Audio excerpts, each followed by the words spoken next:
Chers amis, bonjour. Nous sommes le dimanche 7 novembre 2021. Il est 9 heures. Quelques news de l'Arménie, de l'Artsakh et de la diaspora arménienne. Formule consacrée. Commençons par la télévision. La télévision, écoutez mes amis, on va pouvoir suivre Arménie-Allemagne en direct du stade républicain d'Erevan. Le dernier match, 10e match des qualifications de la Coupe du Monde 2022. Arménie-Allemagne, donc voilà, à 18 heures. Dimanche, ça sera le dimanche 14 novembre. Ça sera le dernier match de l'Arménie. Voilà, malheureusement, c'est contre l'équipe d'Allemagne qui vont montrer en direct. Donc voilà, et sans doute on va essayer de gagner. Mais bon, face à l'Allemagne, ça va être difficile. Hein. Par exemple, au match aller, 6-0, l'Arménie avait perdu contre l'Allemagne. Ce sont des matchs, du moment où l'Allemagne joue, sont souvent montrés en direct à la télé. Et là, l'Arménie, ouais, en direct Erevan. Donc on sera heureux de voir le stade qu'on connaît bien, le stade républicain Vasken Sarkisian d'Erevan. Mais là, ça va être un peu difficile. Ça sera dimanche prochain, 14 novembre, à 18 heures, sur la chaîne L'équipe, la chaîne 21 sur la TNT, en direct. Hein, la chaîne L'équipe, et c'est pas sur Internet, hein, c'est bien la chaîne de télévision.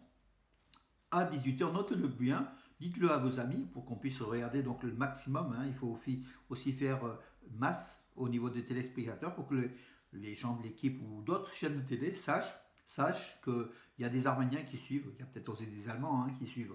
Mais là, c'est l'Arménie et on n'a pas toujours la chance de voir l'équipe d'Arménie en direct. France-Arménie Espoir aussi, donc pour les qualifications de l'Euro 2023.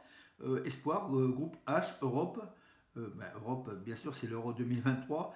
Ça sera le 11 novembre à 20h35 en direct sur la chaîne C+ Sport. Donc les chaînes du Canal+. Hein, C+ Sport en direct à 20h. Oui, je vous ai dit donc 20h35. Ce match se déroulera au stade des Alpes de Grenoble. Et il y a beaucoup d'Arméniens, je sais que la Maison de la Culture arménienne ou de Grenoble et d'autres groupes d'Arméniens vont y aller avec des drapeaux arméniens, supporter cette équipe d'Arménie qui n'a pratiquement rien à... Comment tout est déjà joué, et face à la France ça va être difficile, mais l'important c'est d'y être et d'y croire et aussi de porter les couleurs de l'Arménie. Donc voilà, France-Arménie Espoir. Donc le 11 novembre, le soir du 11 novembre à 20h35, en direct sur la chaîne de télévision C+ Sport. C'est encore mieux d'aller sur le stade pour ceux qui peuvent de la région grenobloise ou valentinoise ou lyonnaise. Voilà. Sinon, oui, il y a le match aussi le jeudi 11 novembre, pareil, en direct d'Erevan, de Arménie, Macédoine du Nord, le 9e match des qualifications de la Coupe du Monde. Ça sera soit sur la chaîne de TV Arménia ou la chaîne publique d'Arménie, mais ça passera pas à la télé en fait, hein, ça sera sur ces chaînes de télé, mais à destination des téléspectateurs de l'Arménie. Mais nous, on a la possibilité à travers le site guichet.org de voir ce match en direct, puisqu'il y a toutes les chaînes de télévision arméniennes sur ce site-là, guichet.org. Vous pouvez savoir davantage sur ma page Facebook ou sur armenews.com. En Arménie, les représentants de la Chambre des notaires de Russie et de Biélorussie ont rendu hommage aux 1,5 million de victimes du génocide arménien. Au mémorial du génocide à Yerevan, ils ont aussi visité la maison musée du génocide. Bon, j'ai eu quelques messages en disant c'est peut-être pas la peine que les Russes aillent visiter ce musée du génocide, puisque les Russes ne nous ont pas aidés pendant la guerre de l'Artsakh, voilà, des 44 jours. Mes amis, ne mélangeons pas tout. La Russie ne nous ont pas aidés, donc il y a d'autres raisons stratégiques.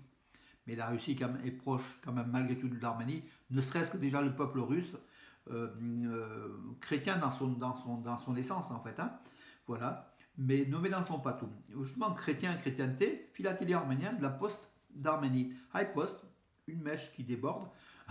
La poste d'Arménie High Post a publié donc il y a quelques jours, donc c'est le 27 octobre, oui, une série de timbres, enfin 4 timbres consacrés aux journées apostoliques des papes de Rome en Arménie, et les pèlerinages donc dans le premier État chrétien au monde.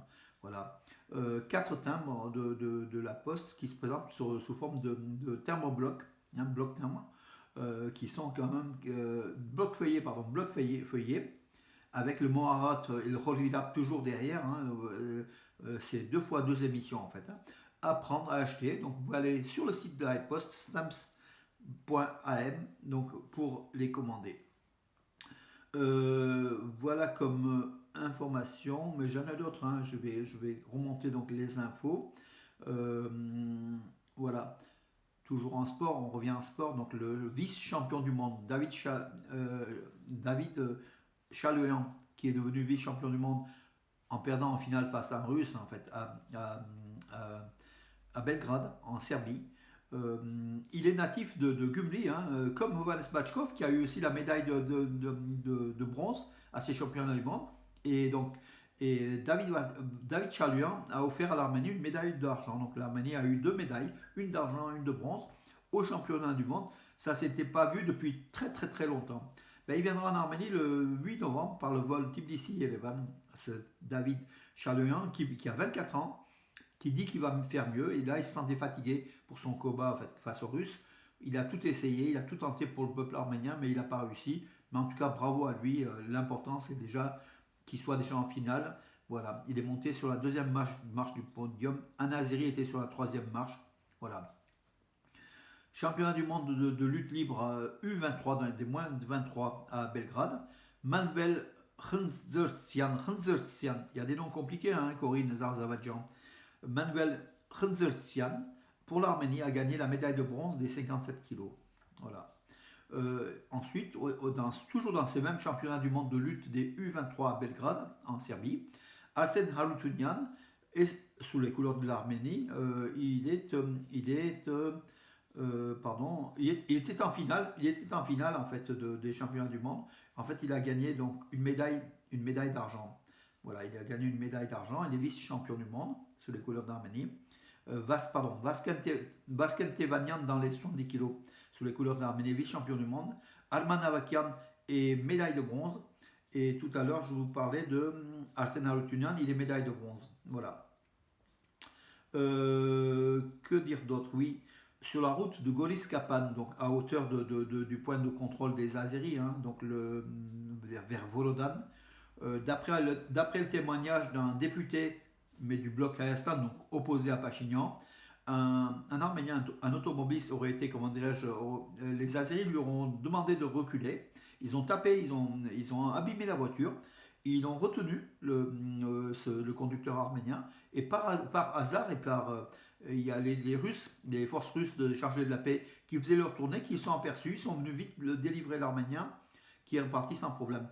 Un incident qui aurait pu être grave, on ne sait pas pourquoi. Les soldats azéris agissent comme ça, rien que pour embêter sans doute, parce qu'ils avaient demandé de reculer à la voiture n'avait pas reculé. Mais on est en Arménie, sur la route nationale d'Arménie, avec ce passage sur 20 km qui est confisqué par les Azéris. Voilà, les incidents sont là. Le premier ministre arménien Nikol Pachinian a reçu, donc c'était avant-hier, oui, le vice-premier ministre russe Alexei Overchuk. Donc Alexei Overchuk, il a affirmé un certain nombre de choses en fait. Il a renforcé l'idée de la coopération avec l'Arménie et aussi par rapport au positionnement de l'Arménie face à l'Azerbaïdjan, il a dit que du passage de Zangezur, qu'Aliyev parlait souvent, il n'a jamais été question lors des accords du 9 novembre 2020. Donc ça c'est du bluff, le bluff azéro-turc. Il n'a jamais été question d'un passage à travers le Zangezur entre Nakhitchevan et l'Azerbaïdjan. Et voilà donc qui réconforte un petit peu la position de l'Arménie. Ces derniers jours, hein, il faut le dire, la position de l'Arménie, ne serait-ce qu'à travers l'OSCE, le groupe de Minsk, l'OSCE, les États-Unis et la Russie, la position, et de la France aussi, parce qu'en fait, je ne l'ai pas mis, oui, l'ambassadrice d'Arménie a été reçue au ministère de la Défense, hein, aussi, de France en Arménie, pardon. La position de la France se renforce, de l'Arménie se renforce chaque jour. Donc voilà, 2 régions sont occupées quand même sur quelques kilomètres par les soldats azéris, mais le fait que les Arméniens n'aient pas répliqué, ça a un petit peu ça a calmé les choses. Et à terme, c'est peut-être les Arméniens qui vont gagner sous l'angle de la sympathie et de la diplomatie surtout au niveau des frontières. Voilà ce qu'il en est. La société arménienne de lunettes, donc fabriquée en Arménie, on ne les connaît pas beaucoup en France, de marque Danz, D-A-N-Z, Danz, comme la poire en fait. Hein. Cette société se développe de lunettes, se développe sur l'international. aux États-Unis, donc aux Russie, en Arménie aussi, avec des boutiques. Euh, Lors d'un salon international à Moscou, donc cette société a eu de nombreux contrats pour se développer, notamment dans les grandes villes de Russie. Voilà, notez-le, donc la marque Danz, D-A-N-Z, c'est une marque de mode, de lunettes mode, euh, qui commence à faire son chemin et à conquérir des marchés. Bravo donc à l'Arménie qui a une industrie, qui a une création, voilà, en style, en mode, donc de lunettes et autre chose aussi, hein, on voit aussi dans le textile. L'Arménie qui progressivement remonte au niveau économique. Découverte archéologique en Arménie. Donc confirmation de l'existence d'une ancienne cité de Shengavit, ça on le savait, mais c'est une confirmation, datant de 5500 ans, au cœur de la capitale arménienne Yerevan. Des fouilles donc qui promettent de changer l'histoire.